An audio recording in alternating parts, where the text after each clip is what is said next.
Шыбынжаны шырқырап сырқатты тәні, сыздатқан сайын Бибісара әжей жарық дүниеден күдзер үзе бастаған.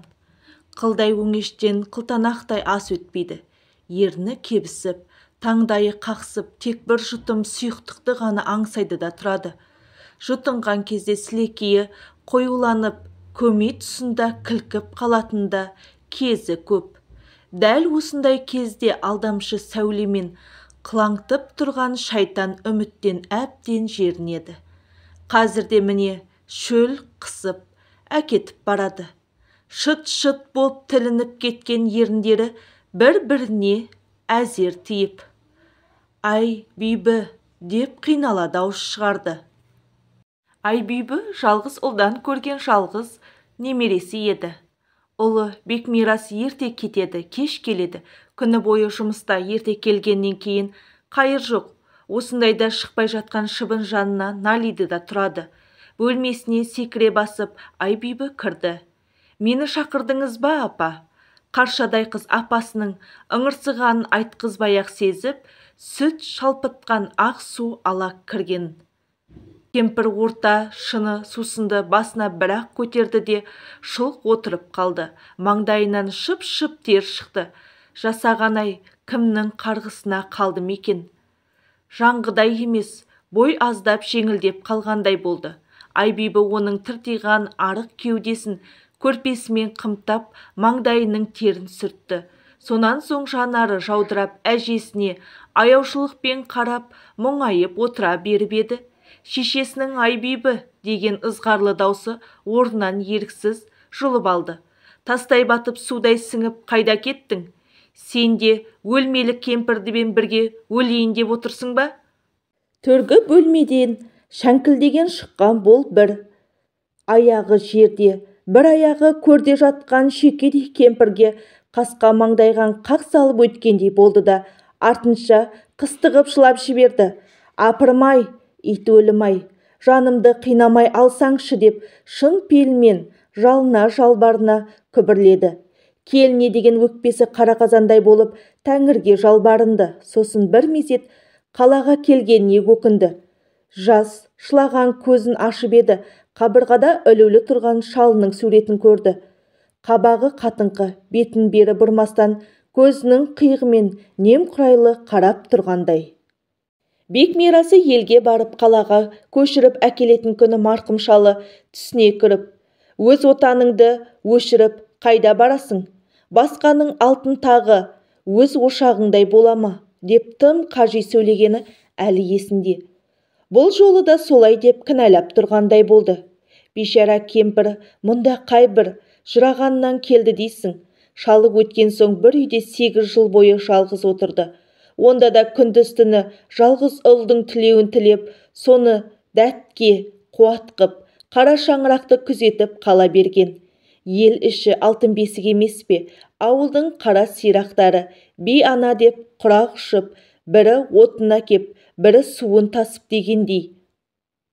Жалғыз сұратпас еді. Амал не? Бекмирасы боталғандай ауылға келген сайын қалаға көш деп қолқа салуын қоймады.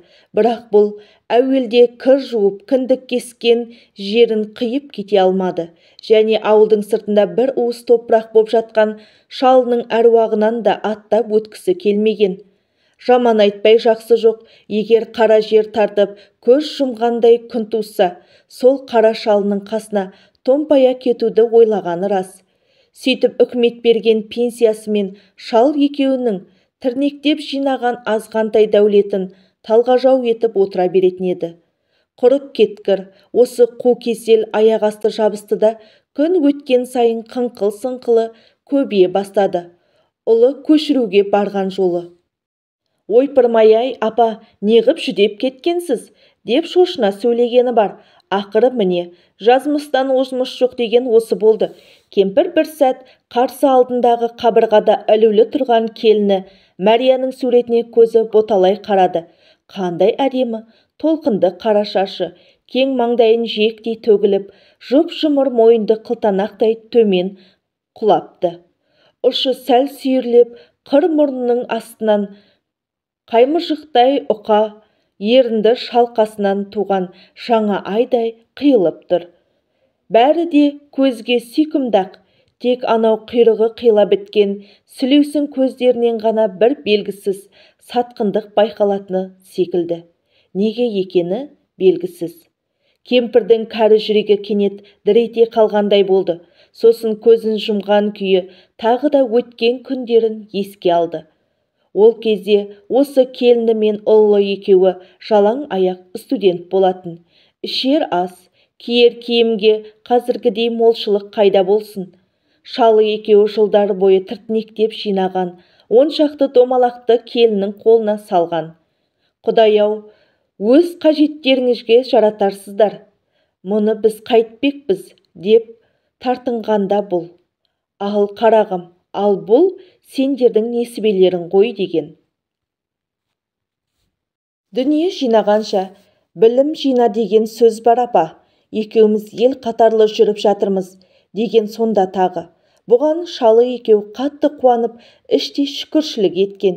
Кейін осыдан 3 жыл бұрын қалаға келгенде киім-кешегінің арасында ораған бір дорба ақшаны шығарып келіннің алақанына салғанда, ол сәл иіліп келіп, мұның бетінен шөп-шөп сүйіп, «Апау, мұншама дүниені мен қайтемін, бірақ мирас жаяу салпақтап жүреді, жарайды.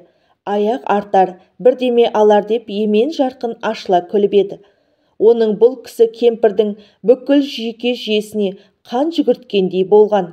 Енді ойлап отырса, сол келіннің сондай әдемі күлкісін бұл жалған небәрі 2-ақ рет көрген екен. 2 ретінде де тек ақшамен ғана күлдірген екен. Әлбетте, адамның бүкіл мінезі көзінде тұра ма қалай? Баяғыда осы келіні алғаш табалдырғын аттап кіріп келгенде, қарашығы жалт-жұлт еткен сәл шегірлеу көз өңменен өткендей, мұның жүрегін дір еткізіп еді. Иә, сонда оған тұра ұмтылғанда кенет қалт тұрып қалған. Неге өткені өзі де түсінбейді. Әйтеуір алдында адам емес, аждақа тұрғандай тұла бойы қарадай қалтырап кеткені бар. Ұлы мен келіні тойын өткізіп қалаға қайтқаннан кейін осы жайды шалына айтып еді. Сағанда қайдағы көрінеді екен, кім болсын мейлі, алдымен жалғызыңа жан серік болса бопты да, деп теріс айналып кеткен еді. Содан бері келінімен ашық жарқын бір әңгімелеспепті. Қанша елжіреп сөзге тартайын десе де, орталарында әлде бір бөгет тұрғандай бола береді. Жаратылысында бұл адамдармен тез тіл табысып, шүйіркелесіп кетуші еді. Осы бір жанға келгенде көңіл шіркін тұтқырылып, түртпектеп көнбей-ақ қойды. Келінмін деп ол да көңілдегесін айтып жайланбайды. Әйтеуір суық қабақ танытып, томаға тұйық жүре береді. Жаратқанның бұған берген мінезі сол ма дейін десең, басқалармен ол жағынан тимей, сүйрен қағып сөйлеп жатады. Ал бұған басқа уақыт бұлай тұрсын, сырқаттағаннан бері апа деп бір рете басын сүйреп көрген емес. Әжей тағы шөлдей бастады. Біреуді шақырмаққа оқталып еді, даусы шықпады. Таңдайы қақсып, тамағы құрғап қалыпты. Әттең, деді іштей. Бір жұтым бірдеме болса ғой. Әлде нені аңсап, кеуіп аңсайды. Бірақ дәл нен екенін өзі де білмейді.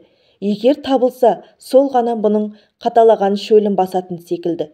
Өстіп жатқан кезінде сырттан бөтен болса да біреу кіріп келсе екен деп тілейді.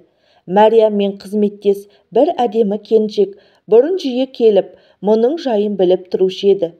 Жуықта Мәрия екеуміздің қайсымыз осы үйдің қатыны екенімізді білуден қалдым дегеннен кейін ол да бұл үйдің есігін ашқанды қойды. Әжей кенет басын көтеріп тұрып кетпекші болды. Бірақ ондай күш қайда? Ат арса тулақ, адам арса әруақ. Бұл да қазір сүйегі саудыраған әруақ болды емес пе? Не керек? Кесел осы қалаға келген соң шабысты. Жалғыз ұлдың жайын ойлаймын деп, ақыры мұндай күйге тап боларын кім білген? Енді міне, елден қалай кетті, солай өрісі қысқарып, өрісі тарылып, торға түскен торғайдай болып жатқан сиқы мынау. Байлық, береке, ырыс ел ішінде. Үйреніскен, қатынасқан, еңбек еткен ортаңда екен ғой. Қазір егер шаңырағыңды қалқайып отырса, бірге өсіп, біте қайнасқан ауылдастары мен туған-туыстары күн құрғатпай келіп көңілін сұрап тұрмас па еді? Япыр-ай, көңіл сұрау деген үлкен қуат екен ғой. Өткенде бір рет келіннің әке-шешесі келіп, құдағи, жағдайыңыз қалай деп жанында бірер сағат отырып кеткенде, байқұс кемпір қандай қуанды десеңші. Амал жоқ. Содан кейін кішісі біткен көрген емес. Кісі бетін көрер еді-ау, тек бәрі де біреудің төбесін көрсе, төбе шашы тік тұратын тік бақай келіннің кесірі еді. Көктемде елден келген ауылдастары бірінен соң бірі келіп жағдай сұрасқан. Жұма бойы үйден қонақ үзілмеп еді. Bir күні келіні Бекмирасқа: біз осы қашан ел сияқты өмір сүреміз? Қашан мына күн етікті қалың тобырдан құтыламыз? Бірінші шайды еркін отырып ішетін күн бола ма, жоқ па деп зіркілдеп айтқан. Бұл ауызғы бөлмеден ап-анық естіген. Өлмелі кемпір не десін? Көзінен жасы ыршып-ыршып кеткен. Бәрінен де жанына батқаны ұлы сонда мыңқ-мыңқ етіп бір ауыз сөз айта алмады. Осы жалғыз кішкентай кезінде мынандай емес сияқты едім. Тым өзгеріп кеткен. Ол қиыла сұранып қалаға кетейік дегенде: қарағым-ау, мектебіңді бітірдің, енді елге келіп ал, мұнда екі қолға бір жұмыс табылар деді. Ұлы мырс етіп миығынан күлді де: мұнда келсек өспей қаламыз ғой апа деді. Кемпірдің жүрегі шым етеді. Ойпырмай, бұл өзіне не болып кетті деп іштей шошынып. Мұндағы азаматтар өскеннен өліп қалған жоқ қой, өзіңдей балалар да елге себін тигізіп, жұрт қатарлы өмір сүріп жатыр. Бұлардан артылып қайда барасың қарашығым дегенде тек қиналып: жоқ апа, мұндағы жігіттер бір ауылдың қамын ойласа, біз бір елдің жайын ойлайтын болуымыз керек деп ойлана өзін осыншама асқақ ұстай келді. Кемпірдің көзі шарасынан шыға иман үйірген адамдай күбірлеп: астамшылық-ай деді. Жалғызы мүлде бөтен біреудей көрінді. Дегенмен бұл ұлын жамандыққа қиғысы келмеген, жан жүйкесін жайлаған астамшылық атты аурудан жалғызын арашалап алып, қолдың жолын таппай жүрегі сырқырап тұр.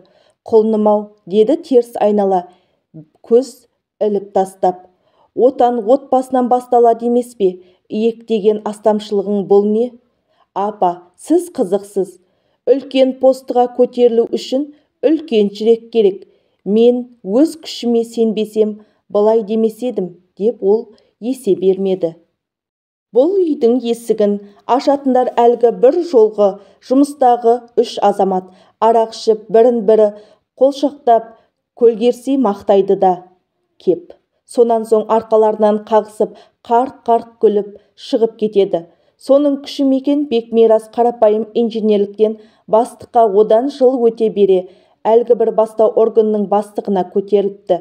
Бір жолы жолдастар ойнап күліп кеткеннен кейін Бекмирас министрліктің төбесі жақын қалды деп даусын шығара өз-өзіне күбірледі. Содан бұл ұлының ішкі ойын ұқты. Бибісара әжей өмірдің қараң-құраң қалтарасынан ойлай-ойлай күнді батырған. Қоржын бөлмеде Бекмирастың даусы шықты. Әжей дереу құлағын түрді. Мәрия, сен бері қара. Менің әкем өмір бойы бастық деген айдар таққанмен бірлестік орынбасарын өрлеп көрген жоқ. Сенің әкең 30 жыл дәрігерлік қызмет отырғанда сектор меңгерушісінен ары аяқ баспады. Ал енді Бекмирасыңа бір қарап қой. Бүгіннен бастап сен ескі Москвичте емес, есікпен төрдей Волгада шалықтайсың деген сөзді естіді. Мирасжан, құттықтауға жолдастарың келіп қалса, ұят болар. Екеуміз әуелде дүкенге жүгірейік, деді келіні сасқалақтап. Сонан соң сөзінің арасында: апаң қымыздай деп сандырақтап жатты бағана. Япырмай-а, қымыз аңсап жатыр дейсің бе? Жақын маңайға жүріп кетсе табылар ма екен, деді ұлы. Қымыз не деген әдемі нәрсе. Бибісара әжейдің таңдайына онан әрмен кебірсіп тұтқаларды. Қымыз не деген әдемі нәрсе. Бибісара әжейдің таңдайы онан әрмен кебірсіп тұтқырланады. Құлағы шуылдап, көзінің алды тұманданып кетті. Сол тұманның арасынан үлкен мейіз сабада асып төгіле жаздап тұрған қымыз ғана көрінді. Оның мұрнын жарар иіс бөлме ішін аңқи кеткендей. Қалай? Дәл осы кезде қоржын бөлмедегі Марияның «Бұл ненің иісі? Несептің иісі ме?» деген даусын естіп жатты. Жер шыбырлап жүретін уақыты біткен кемпір сезді. Демі жиілеп, жаны шықпай сырқырап тұр. Тілініп көгеріп кеткен ерні шөл басар бірдеме ішуді ойлады. Жандағы жатаған үстелге ернін айырылған халсіз қолын созып көріп еді, еш нәрсе ілінбеді. Жүрегінің соғысы жиілеп, демала алмай екі танаудың етегі қусырып кетсе де есінен айырылған жоқ. Өз қуаныштары өздерінде болып жатқан әке-шешесіне сатылып, әжесі жатқан бөлменің есігін ақырын ашып кіріп келген Айбибі шошып кетті. Әжесінің көзіне немере қызы ұзақтан бұлдырлана көрінді. Ол қолын көтермекші болып еді, шыдамады. Тілініп кеткен еріндері зорға бір-біріне жанаса, бір жұтым қымыз дегенді жағы бос қалып, көзінің қарасы жоғалып кетті. Кішкентай Айбибі әжесінің көз жұмғанын білген жоқ. Оның адам шошырлық түріне қарап баж етті. «Бір жұтым қымыз. Әжеме бір жұтым қымыз берші көке» деп еңіреп жылап жіберді. Оның даусын естіп сасқалақтап келіні мен ұлы келді. Бибісара әжейдің бетіндегі әжім мен шөлден тілініп кеткен еріндері аңсары ауып, мәңгі бақи шөлі қанбай кеткен белгілі болды. Әңгіменің соңы.